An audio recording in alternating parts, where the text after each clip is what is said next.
Hello ladies, Emma here. Today we want to make announcement of rebranding.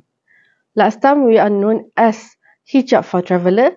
Sekarang we are Nusa Health and Wellness. This platform is designed by women for women. Why we do the shifting? After 2 years of buat research and we talk to the ladies, especially our friends, families, colleagues, ada topik yang selalu diperkatakan. Antara yang popular, marriage, intimacy, plastic surgery and also fertility. Marriage. Secara luaran ramai kata their marriage is okay. But don't be surprised, banyak yang tak okay. Intimacy. Do you ladies actually know what is intimacy is all about? When I ask to my friends, most of them cakap, yeah, sexual act. But it is not. Plastic surgery. Yes, we want to look pretty, we want to maintain our beauty. We go to beautician to do the necessary things.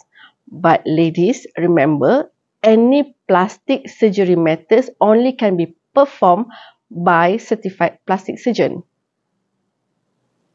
Fertility. Selalunya, perempuan yang dipersalahkan apabila tak mengandung, tak berjaya bagi zuriat pada family. We find out from our partners, 50% of the problem for fertility come from men too. Interesting fact. Kita akan jemput expert such as perhaps syariah lawyers, plastic surgeons and also fertility expert to share their point of views. Emma nak juga ajak any of you to be part of our guest and share your experiences in Nusa Health and Wellness platform. Stay tuned.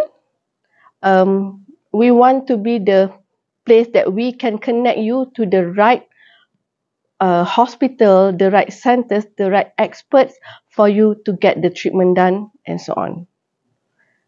Do share with your ladies friend about the new Nusa Health and Wellness. So spread out the news. Stay tuned. See you guys later.